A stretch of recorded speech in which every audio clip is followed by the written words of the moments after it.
David ووزنیاک ایک جوان لڑکا ہوتا ہے جو کیوبی کینیڈا میں رہتا ہے، جو کہ لفرینس کلینک کو اپنی منی ڈونیٹ کر کے پیسہ کماتا ہے۔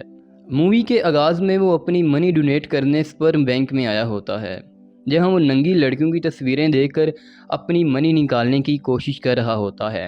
ڈیوڈ 23 سال بعد 2011 میں ایک ادھیر عمر کا آدمی بن گیا ہوتا ہے، لیکن ابھی بھی اس کے پاس کوئی اچھی نوکری نہیں ہوتی۔ اسے کچھ بدماش جگاتے ہیں جن کا ڈیوڈ نے $80,000 دینا ہوتا ہے۔ انہوں نے اسے اپنے پیسے واپس کرنے کی دھمکی دیتے ہوئے اس کو باتھ ٹب میں پھینک دیا۔ غیر معمولی صبح کے بعد وہ اپنے والدین کی قصاب کی دکان پر جاتا ہے، جہاں وہ ایک ڈیلیوری مین کے طور پر کام کرتا ہے۔ وہ 45 منٹ لیٹ ہوتا ہے اور ڈیلیوری ٹرک کو دوبارہ گھر لے جانے پر ڈانٹ سنتا ہے۔ دکان میں کام کرنے والے ورکرز اس کے فادر کے ساتھ ایک فٹ بال ٹیم میں ہوتے ہیں اور اگلے دن ساری ٹیم کے ساتھ تصویریں لینے والے ہوتے ہیں۔ ڈیوڈ کو 3 ہفتے پہلے تصویروں کے لیے شرٹس لینے کے لیے کہا گیا ہوتا ہے، لیکن اس نے ابھی تک کوئی شرٹس نہیں لی ہوتی۔ ہر کوئی ڈیوڈ سے تنگ ہوتا ہے کیونکہ کام آسان ہونے کے باوجود اس نے کام کو انجام نہیں دیا ہوتا۔ کام کے بعد وہ کپڑے کی دکان کی طرف بھاگتا ہے، لیکن وہاں وہ دیکھتا ہے کہ مالک کپڑے کی دکان بند کر دیتا ہے۔ ڈیوڈ جلدی سے اپنا ٹرک سڑک کے درمیان کھڑا کر دیتا ہے اور دکان مالک سے التجا کرتا ہے کہ وہ اس کو شرٹس دے دے۔ دکان مالک نے ہمدردی کی وجہ سے اس کو شرٹس دے دیں، لیکن ڈیوڈ کو گاڑی روڈ کے درمیان کھڑی کرنے کی وجہ سے چلان ہو جاتا ہے۔ اس کے بعد وہ قرض اتارنے کے لیے مختلف بینکوں میں قرض مانگنے جاتا ہے، تاہم قرض لینے کے لیے بھی اس کے پاس ضروری ڈاکومنٹس نہیں ہوتے۔ بہت سی ریجیکشنز کے بعد وہ گھر واپس آتا ہے اور فون پر اپنے ساتھی کو بتاتا ہے کہ اس کو شرٹس مل گئی ہیں، لیکن اس کا ساتھی بھی اس پر بھروسہ نہیں کرتا کیونکہ وہ ڈیوڈ پر اعتماد نہیں کرتا۔ ٹریفک پولیس نے ڈیوڈ کا ٹرک چھین لیا ہوتا ہے کیونکہ اس کے بہت سے پارکنگ چلان ہوتے ہیں۔ شرٹس ابھی بھی ٹرک میں ہوتی ہیں، جس کا مطلب یہ ہے کہ ٹیم کو اب بغیر شرٹس کے ہی تصویریں لینی ہوں گی۔ ہر کوئی ڈیوڈ کے رویے سے مایوس ہوتا ہے، حالانکہ وہ اس کے رویے کے عادی ہوتے ہیں۔ اس کے بعد ڈیوڈ اپنی گرل فرینڈ ویلری کے پاس اس کے گھر جاتا ہے۔ وہ ایک پولیس آفیسر ہوتی ہے اور مالی طور پر ڈیوڈ سے کہیں زیادہ خود مختار اور بہتر ہوتی ہے۔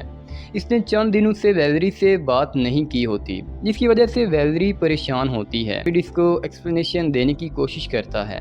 ویلری اسے بتاتی ہے کہ وہ پریگننٹ ہے۔ وہ اس کو یہ نہیں بتا سکتا کہ اس کو یہ خبر پسند آئی ہے یا نہیں۔ ویلری کو فیل ہوتا ہے کہ ڈیوڈ ہچکچا رہا ہے، لیکن ویلری دعویٰ کرتی ہے کہ وہ بچے کو جنم دے گی، چاہے کچھ بھی ہو۔ اس کے بعد ڈیوڈ اپنے دوست وکیل کے پاس ملنے جاتا ہے۔ اس کے دوست کے 4 بیٹے ہوتے ہیں اور وہ سبھی اس کو بہت ستاتے ہیں اور تنگ کر رہے ہوتے ہیں۔ وہ اپنے بچوں سے تنگ ہوتا ہے اور ڈیوڈ کو ایڈوائس دیتا ہے کہ کبھی بھی بچے پیدا نہ کرنا۔ ڈیوڈ باپ بننا چاہتا ہے، لیکن وہ صرف اس الجھن میں ہوتا ہے کہ کیا یہ صحیح وقت ہے یا نہیں۔ اگلی صبح وہ ویلری کے پاس جاتا ہے جہاں وہ کام کر رہی ہوتی ہے اور اسے بتاتا ہے کہ وہ ان کے بچے کا باپ بننے کے لیے تیار ہے۔ گھر پہنچ کر اس کی ملاقات ایک آدمی سے ہوتی ہے جس نے سوٹ پہنا ہوتا ہے، جو اپنا انٹروڈکشن چیمبرلین کے نام سے کرواتا ہے۔ وہ اس کلینک کا وکیل ہوتا ہے جہاں ڈیوڈ اپنی منی ڈونیٹ کیا کرتا تھا۔ 1980 اور 1990 کے درمیان ڈیوڈ بینک کو منی ڈونیٹ کیا کرتا تھا، جس کا نام سٹار بک ہوتا ہے۔ اس نے 23 ماہ کی مدت میں 600 سے زائد ڈونیشنز دی ہوتی ہیں، لیکن کسی قسم کی غلطی کی وجہ سے کمپنی اپنے سارے کلائنٹس کو ڈیوڈ کا سپرم ہی دے دیتی ہے۔ اس کے نتیجے میں ہوتا یہ ہے کہ ڈیوڈ 523 بچوں کو جنم دیتا ہے، جن میں سے 142 اس کو جاننا چاہتے ہیں۔ ہر ڈونیشن سے پہلے ڈیوڈ نے ایک رازداری کے معاہدے پر دستخط کیے ہوتے ہیں، جس کے مطابق کلینک اس کی ذاتی معلومات کسی کو نہیں بتا سکتا۔ لہذا 142 بچے جو اپنے باپ کو جاننا چاہتے ہیں اس کمپنی پر قانونی کارروائی کرتے ہیں تاکہ انہیں ڈیوڈ کے بارے میں معلومات فراہم کی جائے۔ یہ سن کر ڈیوڈ گھبرا جاتا ہے اور بار بار کہتا ہے کہ وہ سٹار بک نہیں ہے۔ اس کے بعد وہ اپنے دوست وکیل سے ملنے جاتا ہے اور اسے سارے معاملے کے بارے میں بتاتا ہے۔ وکیل اسے مشورہ دیتا ہے کہ وہ کلینک پر جوابی کارروائی کر کے کچھ پیسے بنائے، لیکن ڈیوڈ ایسا کرنے سے انکار کر دیتا ہے۔ وہ منی ڈونیٹ کرنے کے طریقہ کار میں تمام معلومات نوٹ کر لیتا ہے۔ وہ ڈیوڈ کو ایک لفافہ دیتا ہے جس میں اس کے تمام بچوں کی معلومات ہوتی ہے۔ اگلی صبح ڈیوڈ نے تجسس کی وجہ سے جب لفافے کو اوپن کیا تو اسے ایک فیمس فٹ بال پلیئر ریکارڈو ڈوناٹیل کے بارے میں پتہ چلا۔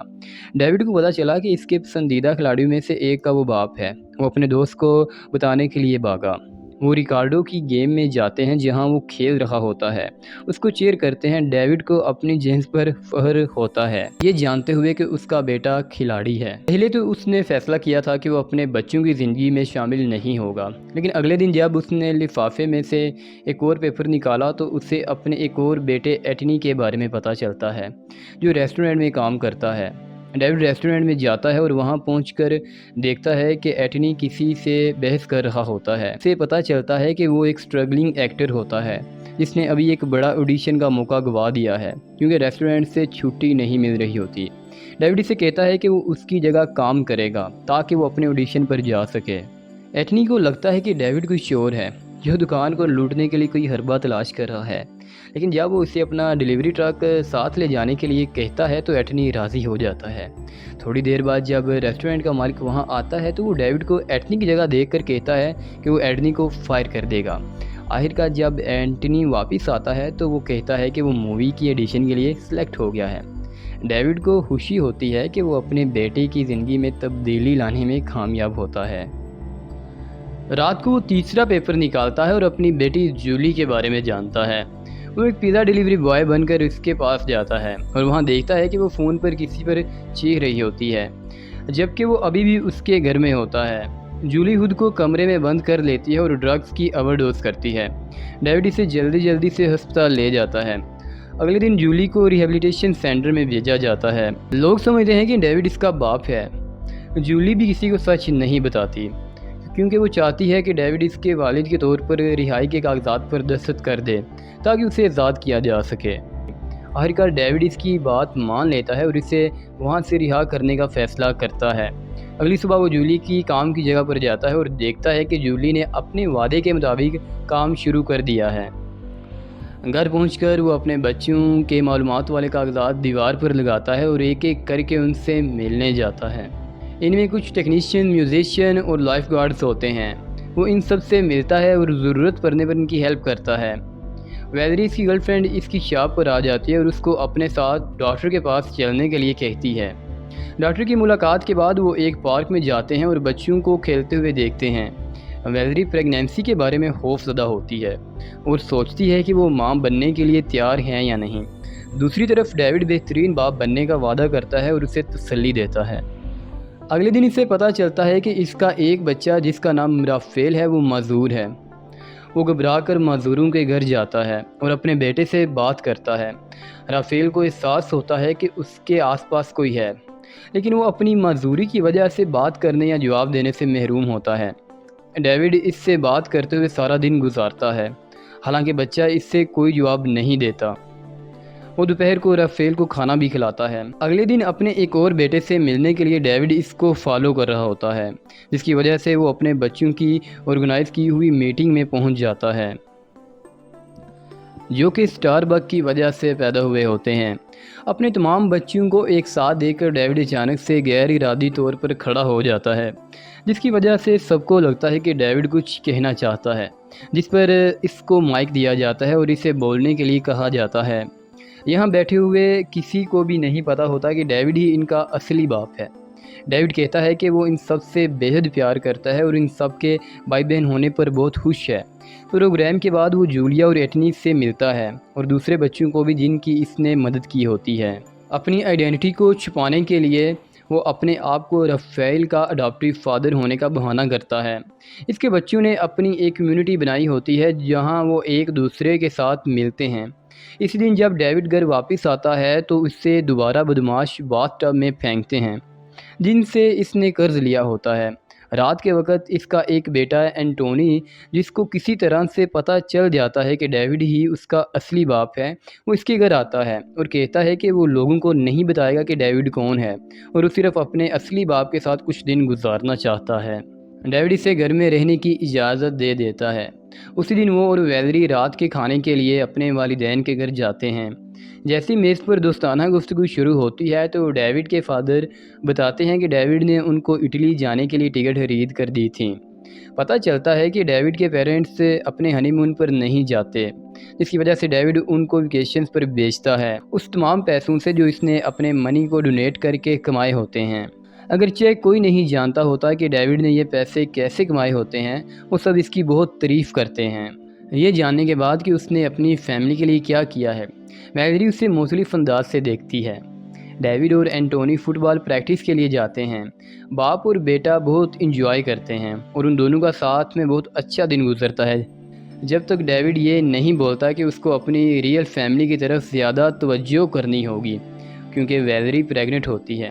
اگلے دن ڈیوڈ کے بچے ایک پکنک کا اہتمام کرتے ہیں جہاں وہ اکٹھے ڈانس کرتے ہیں، گانا گاتے ہیں اور بہن بھائیوں کے طور پر بہت زیادہ انجوائے کرتے ہیں۔ اسٹار بک کی ساری سٹوری میڈیا پر آ جاتی ہے۔ اگرچہ ڈیوڈ کے بچوں کا مقصد اسٹار بک کو برا دکھانا نہیں ہوتا، لیکن میڈیا اسے ایک بدکار شخص کے طور پر دکھاتا ہے جس نے پیسہ کمانے کے لیے اپنی منی ڈونیٹ کی ہوتی ہے۔ جب ڈیوڈ ویلری سے پوچھتا ہے کہ وہ اسٹار بک کے بارے میں کیا سوچتی ہے تو اس نے کہا کہ اسٹار بک ایک اس لڑکی کی طرح ہے جو اپنا جسم بیچ کر پیسہ کماتی ہے۔ اس بات پر دونوں میں جھگڑا ہو جاتا ہے۔ ایک دن فٹ بال کی پریکٹس کرنے سے پہلے ٹیم اسٹار بک کے بارے میں بات کر رہی ہوتی ہے۔ ڈیوڈ کے تمام ساتھی کہتے ہیں کہ اسٹار بک ایک ٹھرکی اور بدکار انسان ہے۔ اسی شام اس کو پتہ چلتا ہے کہ انہی بدماشوں نے جن سے اس نے قرض لیا ہوتا ہے اس کے فادر کو دھمکی دیتے ہیں اور باس ٹب میں پھینکتے ہیں، اور اگر وہ جلدی ان کا قرض واپس نہیں کرتا تو اس کا نتیجہ اس کی پوری فیملی کو بھگتنا پڑ سکتا ہے۔ ڈیوڈ اپنے دوست وکیل کے پاس جاتا ہے اور کہتا ہے کہ وہ اپنی منی کے غیر اخلاقی طور پر استعمال کی وجہ سے کلینک پر مقدمہ دائر کرنا چاہتا ہے۔ ڈیوڈ کو امید ہوتی ہے کہ مقدمہ جیتنے کے بعد کلینک اس کو معاوضہ دے گا۔ اس کا دوست بے حد خوش ہوتا ہے کیونکہ آخرکار اس کو ایک بڑا مقدمہ مل جاتا ہے اور اگر وہ جیت جاتا ہے تو یہ لوگوں میں مقبول ہو جائے گا۔ اگلے چند روز وہ ایک مضبوط کیس تیار کرنے کے لیے بہت محنت کرتے ہیں۔ وہ عدالت کے فیصلے سے ایک دن پہلے اپنے سٹریس کو دور کرنے کے لیے فٹ بال کھیلتے ہیں، کیونکہ عدالت کا فیصلہ کبھی بھی انسان کو حیران کر دیتا ہے، جیسا کہ پی ڈی ایم والوں کے ساتھ ہوا۔ جج آخر میں اپنا فیصلہ سناتا ہے کہ اسٹار بک کو اپنی شناخت ظاہر نہ کرنے کا پورا حق ہے، جس کا مطلب ہے کہ بچے اپنے اصلی باپ سے نہیں مل پائیں گے جب تک کہ وہ خود جان بوجھ کر خود کو ظاہر نہ کرے۔ ڈیوڈ کو $2 لاکھ کا موازنہ ملتا ہے جس کا جشن وہ اپنے گھر بیٹھ کر بنا رہا ہوتا ہے، جبکہ اس کے دوست وکیل کو رپورٹرز نے اور میڈیا نے گھیرا ہوتا ہے اور اسے کیس جیتنے پر مبارکباد دیتے ہیں۔ وہ اپنی ماں، باپ اور بچوں کا شکریہ ادا کرتا ہے اور اتفاق سے کہتا ہے کہ ڈیوڈ کا بھی شکر گزار ہوں جس کی وجہ سے مجھے یہ کیس ملا۔ جب رپورٹرز اسے پوچھتے ہیں کہ ڈیوڈ کون ہے تو وہ کہتا ہے کہ ڈیوڈ اس کا دوست ہے۔ بچوں سے اسٹار بک پر اپنے خیالات اور رائے کا پوچھا جاتا ہے۔ وہ مزید کہتے ہیں کہ اگرچہ وہ اپنے باپ سے ملنا چاہتے ہیں لیکن وہ اس بات کو بھی سمجھتے ہیں کہ اگر ان کا باپ ایک نارمل لائف گزارنا چاہتا ہے تو ہمیں کوئی پرابلم نہیں۔ وہ بتاتے ہیں کہ اسٹار بک کوئی بد کردار یا برا شخص نہیں ہے جیسا کہ میڈیا دکھا رہا ہے۔ در حقیقت بچے سمجھتے ہیں کہ وہ ایک اچھا انسان ہے جس نے ان کو زندگی دی اور ان کو خوش ہونے کا موقع دیا۔ ڈیوڈ ان کا انٹرویو دیکھ رہا ہوتا ہے کہ وہ اپنے بچوں کو اپنی اصلیت نہیں بتا سکتا اور وہ ان سے ان کے والد کی طرح ملنا چاہتا ہے، لیکن وہ ڈرتا ہے کیونکہ اگر اس نے ایسا کیا تو اس کو معاوضے کی رقم نہیں ملے گی۔ وہ اپنے دوست وکیل سے ملتا ہے اور کہتا ہے کہ وہ سب کو بتانا چاہتا ہے کہ وہ اسٹار بک ہے، لیکن وہ کہتا ہے کہ ایسا کرنے میں بہت رسک ہوگا۔ اسی دن ڈیوڈ گھر واپس آتا ہے اور دیکھتا ہے کہ ڈیوڈ کے فادر اس کا انتظار کچن میں کر رہے ہیں۔ ڈیوڈ انہیں بتاتا ہے کہ وہی اسٹار بک ہے، لیکن جیسا کہ اس نے سوچا تھا کہ اس کے فادر اس سے مایوس ہوں گے، لیکن ایسا کچھ نہیں ہوتا اور وہ ڈیوڈ کو ایڈوائس دیتے ہیں کہ وہ سب کو سچ سچ بتائے کہ وہی اسٹار بک ہے، اور ڈیوڈ کو $80,000 دیتے ہیں جو کہ اس کی وراثت ہوتی ہے۔ جب ڈیوڈ کے پاس اپنے قرض واپس کرنے کے لیے کافی رقم آ گئی ہوتی ہے تو وہ اپنے تمام بچوں کو ای میل کرتا ہے اور اپنی آئیڈینٹی کے بارے میں بتاتا ہے۔ اسی رات ویلری ایک بچے کو جنم دیتی ہے۔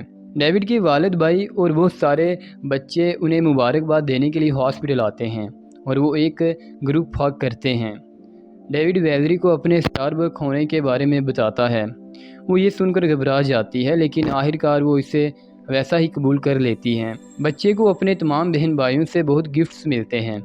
آخر میں ہم ڈیوڈ اور اس کے بچوں کو ایک ساتھ سب وے میں دیکھتے ہیں، جہاں اس کا ایک بیٹا سنگنگ کر رہا ہوتا ہے۔